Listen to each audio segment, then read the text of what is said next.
Yes, Barbie Girl by Aqua was a terrible song, but it was released in a vintage year for car nerds. It was 1997.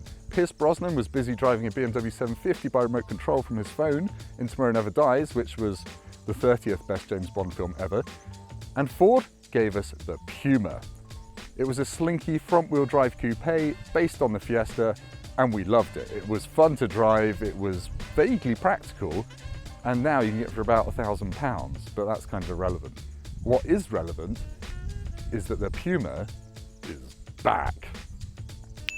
Yes, the Puma's now an SUV. To be specific, it's what car nerds would call a B-segment SUV. What that really means is an SUV, so it sits up high and you can see over other things, but physically it's not so big that you're accidentally going to run over your child's friends at the school gates.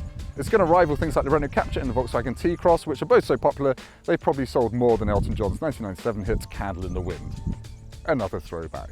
Ford's previous B-segment SUV effort was the EcoSport, which wasn't so much Elton John as Elton f***.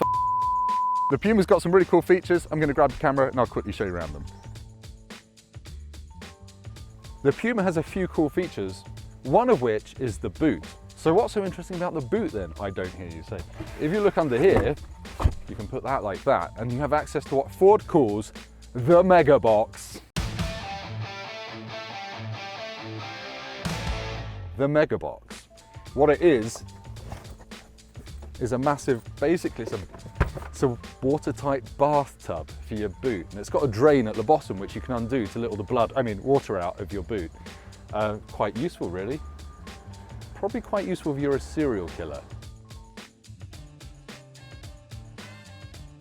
The old Puma was powered by a 1.7 litre 4-cylinder engine without a turbo. The new Puma is a 1 litre EcoBoost, which is a 3-cylinder turbocharged engine. You can have it 125 or 155 horsepower with mild hybrid. Mild hybrid, the way it works is that when you lift off the accelerator or hit the brakes, it stores some of that energy in a battery by the back wheels. Then when you accelerate again, you get 50 Newton meters of torque dumped through the alternator and into the engine to help your fuel economy and a bit of acceleration at the low end. You can't really feel it, but it does help with fuel economy. What I would say is don't come expecting the full hybrid acceleration experience.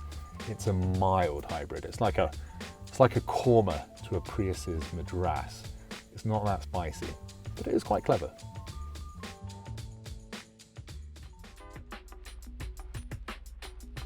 I have fond memories of chasing my friend in his 2000 Ford Puma on a track day. And every corner he went round, it went round on 3 wheels. It was quite fun. This isn't quite that varied, but it has got that Ford magic to it, like the Fiesta on which this is based. It does do a little bit of moving around if you drive like an idiot, but you shouldn't drive like an idiot. This is a family SUV. It's designed to be practical and not to scare your kids. But it's nice to know it can put a smile on your face. It's quite impressive that Ford are now regularly getting over 150 horsepower out of a 1 litre engine. I don't think we would have seen that in the original Puma's days back in 1997. And yeah, it's got that usual grumbly 3-cylinder sort of feel, but it's punchy and you can't feel the mild hybridness at all really, but you know, it's nice to know it's there, giving you an extra 50 Newton meters of torque, but honestly, I think Ford are just slightly scraping the barrel in terms of ways to say their cars are electrified. Sorry, but that's true. The interior of the Puma, it's fine. It's been robbed straight from a Ford Fiesta, which is a good thing. You've got a nice 8-inch Sync 3 navigation screen. You've got a digital dashboard, which I've not seen on a car this small in Ford's range. And that is telling me how much energy I'm putting back into the battery when I brake and how much is coming out of the battery when I accelerate. Very clever. This is a bit scratchy, but are you the sort of person that scratches bits of their car when they're driving along? I hope not, because I don't want to be friends with you if you are.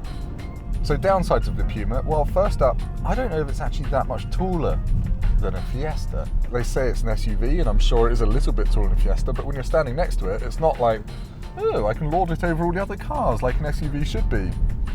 It just feels like a slightly raised up Fiesta. And there's something called the Fiesta Active, which I think already does that job, so that's a bit weird.